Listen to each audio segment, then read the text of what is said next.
Good morning, good Monday morning to everyone. I've been up, actually slept in some this weekend, and we were down to one church service and did some streaming online of church services, so got to sleep in on a Sunday, and my wife is home due to all this virus situation, and I'm off work, and here we are enjoying home life. And I thought I would share a video this morning, kind of some random thoughts. I like to do that occasionally, random thoughts on what's going on.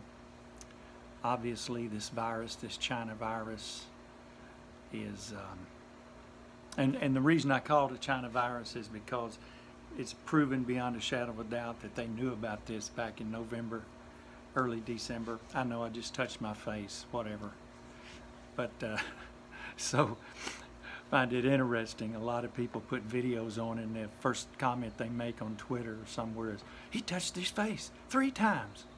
So I touched my face. But China knew about this and knew that it was contagious, knew they had a problem and didn't tell anyone, tried to say they had it under control. So that's why I call it the China virus. It's not racist. That's where it came from. And I'm not sure where it came from, really. I don't know if it came from the meat markets or the wet markets in Wuhan, or if it was some kind of military biological weapon that accidentally got loose or got loose on purpose. I'm not a conspiracy theorist, but I do know this. There's a lot of confusion, and there's a lot of there's just a lot of stuff going on that we don't know about. But I did want to mention to you a little bit about the deep state versus the ruling class, and that's primarily what I want to do today. Deep state versus ruling class in my random thoughts. The deep state are bureaucrats, whether they be CIA, FBI, national intelligence of any sort, even in the White House, that work there as aides or work there to help transition. You know, a lot of the State Department and CIA people, they're Harvard educated, or I should say Ivy League educated, and so they've come from money, they have money, and they're a part of this global cartel that I call it, that would like to see a one world government. And they are not America First people.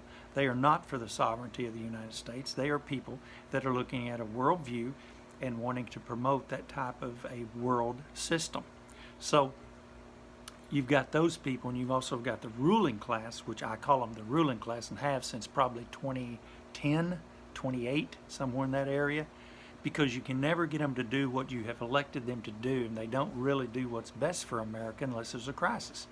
They're all ready to do something for America now because we're in a crisis, but their solution to doing something is not retiring and letting somebody else come in that might have better ideas. Their ideas throw money at the problem, bribe us into re-electing them. And I'm talking about both parties. I have just as much disdain for one party as I do the other. Unfortunately, my values, my biblical values, and the way I want to see America go is best served by voting for one certain party over another. So there's that. And just wanted to kind of clarify. I wish that we could get rid of the ruling class. I wish we could vote every one of them out. And if we would register and vote biblical values, moral conservative values, we could vote these dudes out in 6 years. Because 435 representatives are going to be up this November. We could vote all the bad ones out, which are most of them. The Senate, within 3 years, all 100 will be up for re-election. We could get rid of the whole ball of wax. So that's some of my random thoughts, and I know this is not in great detail, but I also know that videos need to be short for you to grab them and keep them and keep your attention and your time and your busyness of it. I may come back here and talk a little bit more in a minute about Biden and his son and their ties to Russia, or China, I'm sorry, and Russia, and just about everywhere else in the world. But just random thoughts, part 1, dealing with the difference between ruling class and deep state. Both are heretical to what America wants to be, and we need to vote them out and get rid of these people so we can have people that love America in there. I'll be back in just a minute.